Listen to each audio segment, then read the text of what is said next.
พูดไม่เป็นพูดไม่เก่งแต่เดี๋ยวนี้ถ้าพูดเรื่องพระเจ้าทั้งวันทั้งคืนมันก็พูดได้นะครับเป็นเรื่องของฝ่ายวิญญาณเราพูดได้นะครับทีนี้ผมวันหนึ่งมันมีแต่หายใจเป็นพระเจ้านะครับหายใจเป็นพระเจ้าจริงๆเลยพระเจ้าอะไรทุกอย่างเรื่องของพระเจ้าหมดเลยโอ้พระเจ้าทำการใหญ่จากนั้นพวกครูก็เห็นว่าชีวิตของครูคนนี้เปลี่ยนไปนั่นเองก็เห็นชีวิตของครูนี้เปลี่ยนไปพ่อแม่ก็เห็นชีวิตของเราเปลี่ยนแปลงไปชาวบ้านก็เห็นชีวิตของครูคนนี้เปลี่ยนแปลงไปเปลี่ยนแปลงนะครับไม่ใช่เป็นการเสแสร้งพยายามที่จะทำแต่เราก็ไม่เข้าใจว่าชีวิตของเรามันทำไมเปลี่ยนแปลงมันร้อนรนมากในสุดเราก็มาเข้าใจทีหลังนี่เราก็บอกว่าที่คำของจอห์นผู้ให้รับบัพติศมาบอกว่าผู้ที่จะตามมาที่หลังเราคือพระเยซู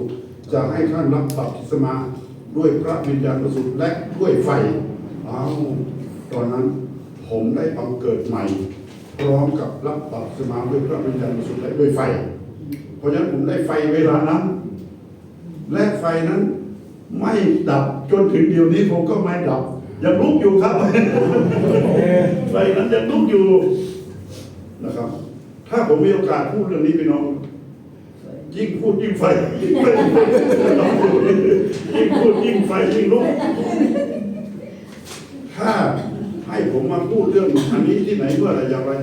มันต้องขอบคุณพระเจ้าว่าผมสละเวลาอันมีค่าไม่ใช่นะครับเป็นสิ่งที่ผมได้รับใช้พระเจ้าผมปฏิบัติผมได้ขอบคุณพระเจ้าที่ผมรับใช้พระเจ้าจนถึงเวลานี้เวลานั้นอายุ27เดี๋ยวนี้82ไฟก็ยังลุกอยู่ครับ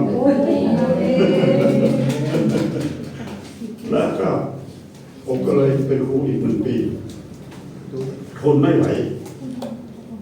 ผมทนไม่ไหวกับคิดถึงชีวิตของคน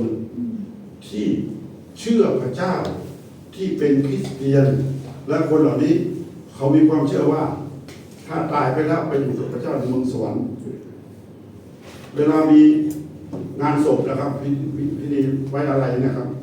โอ้ศาสนาจารย์หรือศิษยาบาลหรือผู้รับใช้จะบอกว่าขอบคุณพระเจ้าที่เขาล่วงหน้าไปอยู่กับเราแล้วก็สบายแล้วไปอยู่กับพระเจ้าอีกหน่อยเราจะพบกันที่นั่นในใจผมมันเขียนผมร้องไห้ในใจอยู่ที่ไหนพบได้ที่ไหนเพราะพระเยซูเรารู้จักคนเหล่านั้นดีอ่ะเพราะพระเยซูบอกยอห์นบท 3 ข้อ 3บอกเราบอกความจริงแก่ท่านทั้งหลายว่าถ้าผู้ใดไม่ได้บังเกิดใหม่จะเห็นแผ่นดินของพระเจ้าไม่ได้ไม่ใช่ไม่ได้เข้าไปนะแผ่นดินสวรรค์เห็นก็ไม่ได้เห็น ผมก็ร้องไห้ในใจผมเสียใจเรื่องนี้ผมเจ็บปวดในเรื่องนี้เมื่อผมไปร่วมงานศพที่ไหนผมก็จะมีความรู้สึกอันนี้ในสุดผมก็รู้สึกว่า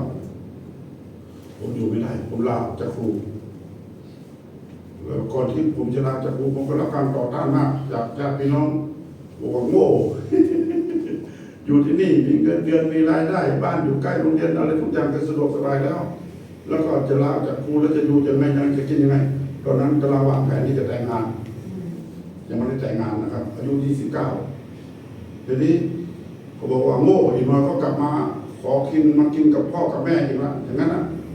มีบางคนว่าอย่างนี้พระเจ้าแตะต้องผมเรื่องของการถวายตัวถ้าเป็นได้ผมก็อยากจะพูดเรื่องการถวายตัวเหมือนกันพระเจ้าแตะต้องผมเรื่องการถวายตัวผมก็เลยมาหาแฟนที่ยังไม่ได้แต่งงานเพราะว่าโครงการที่เราคิดไว้ล้มเลิกหมดแล้ว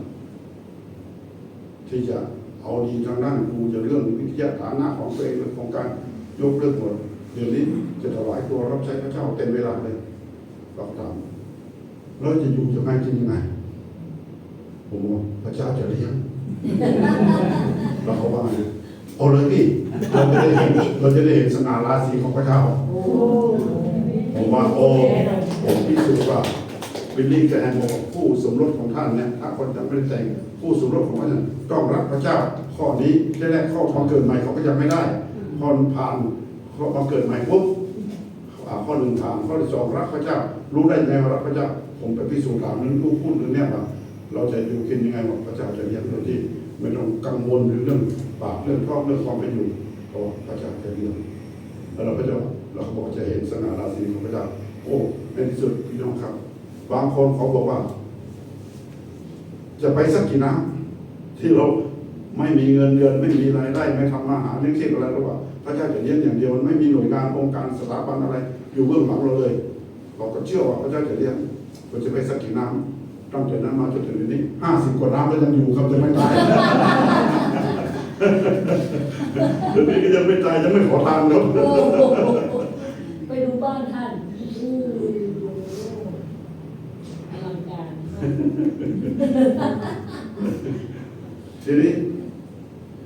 นี่ประสบการณ์ชีวิตรับพระเจ้าครั้งแรกที่ผมตั้งใจจะออกมาลาออกจากครูเนี่ยผมทนไม่ไหวที่เห็นคนที่มีชื่อว่าเป็นที่เจอแล้วตายและจะไปสวรรค์แต่ตามพระคำของพระเยซูแล้วไม่ได้ไปเห็นก็ไม่ได้เห็นความรอดไม่ใช่เรื่องด้วยคุณงามความดีด้วยการกระทำความประพฤติตัสบท3 ข้อ 5บอกว่าเราท่านทั้งหลายรอดไม่ใช่การกระทำที่ชอบธรรมของเราเองแต่เรามีพระกรุณาชำระเราให้มีใจบังเกิดใหม่และสร้างใหม่โดยพระวิญญาณบริสุทธิ์ซึ่งทั้งหลายรอดนั้นรอดด้วยความเชื่อไม่ใช่การกระทำที่ชอบธรรมของท่านทั้งหลายแต่พระองค์ทรงพระกรุณาชำระท่านให้มีใจบังเกิดใหม่และสร้างใหม่โดยพระวิญญาณบริสุทธิ์ผมก็ออกมาเพื่อจะช่วยคนที่เชื่อแต่ยังไม่ได้บังเกิดใหม่นี้แต่ภายหลังมากยิ่งกว่าเราทูลขอหรือคิดได้เมื่อผมออกมาแล้วก็แต่งงานกันอยู่บ้านที่อยู่ที่พ่อตายกที่ดินให้เราก็อยู่ปีหนึ่งพระเจ้าเรียกให้ไปเรียนพระคิดธรรมผมก็ไปเรียนพระคิดธรรมที่กรุงเทพแล้วผมก็ไปสัมพันธ์กับที่จัดชีวิตใหม่สวนครูซึ่งตั้งขึ้นก่อนหน้าผม5 เดือนผมก็เข้าไปเป็นเขาก็จับผมไปแก้นางร่มเลยเพราะเขารู้ประวัติผมว่าพระเจ้าใช้ผมฟื้นฟูที่เชียงรายเวลานั้นพอเริ่มต้นจากผมคนเดียวขยายไปทั่วภาคเหนือเวลานั้นนะครับแล้วเขาก็รู้ประวัติเสร็จแล้วผมก็เข้าไปเป็นแกนนำแล้วผมก็ไปเกี่ยวข้องกับจัดสวนครูแล้วก็ผมก็ในฐานะเป็นนักศึกษาเขาคิดทำเขาลูกอ่อนนะครับเราเป็นลูก2 คนเสร็จแล้วจากนั้นมาผมขึ้นมาเป็นนักศึกษาปี 3เขาก็เชิญผมไปศิษยาบาลนะจนถึงเดี๋ยวนี้ผมก็ยังเกี่ยวข้องกับที่จัดนั้นอยู่นะครับชีวิตใหม่สวนครูแล้วพระเจ้าก็นำให้ผมมีภาระพระเจ้าให้นิมิตในการประกาศกับคนที่ยังไม่เชื่อเราจึงขยายไปตามเสียงของพระเจ้านะครับตามนิมิตที่พระเจ้าให้เราไปประกาศในภาคอีสานเดี๋ยวนี้มีเกือบ20 คริสตจักรครับแล้วผมก็อยู่ที่นั่น30 ปีแล้วก็เราได้เกือบจะ20 คริสตจักรและจากนั้นมาก็มีภาระอยากจะมาใช้หนี้ผมเป็นคนเหนือผมได้รับการแต่งตั้งเป็นมิชชันนารีข้ามวัฒนธรรมผมเป็นคนเหนือแล้วก็รับการแต่งตั้งข้ามวัฒนธรรมจากคนเหนือไปอีสานเพราะฉะนั้นก็ไปอยู่อีสานช่วงหนึ่ง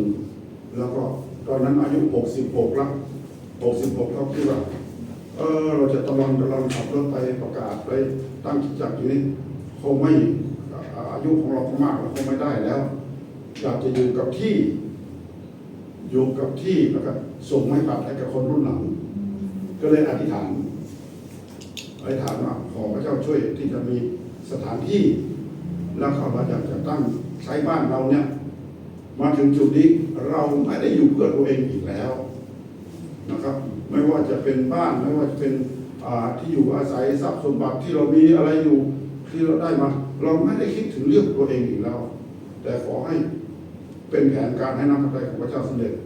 แต่ในสุดพ่อขอยกที่ดินให้แปลงหนึ่งเกือบจะ2 ไร่ที่ไปเห็นนั่นนะครับแล้วทีนี้เราก็อยากจะสร้างบ้านใช้บ้านเป็นศูนย์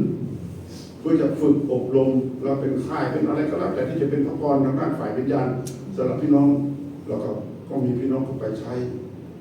ผมทำพันธกิจบำบัดปลดปล่อยคนที่มีแผลชีวิตลึกๆนี่ผมก็ได้เรียนรู้มามีประสบการณ์คนที่มีแผลมีวิญญาณชั่วรบกวนก็เข้ามาและคนที่เป็นขี้สตามขี้สตวยเนี่ยนะมาพวกนี้ผมถนัดนักอย่างที่ผมกำลังจะสอนนี่แหละครับนะผมก็พระเจ้าก็ใช้ผมทางด้านนี้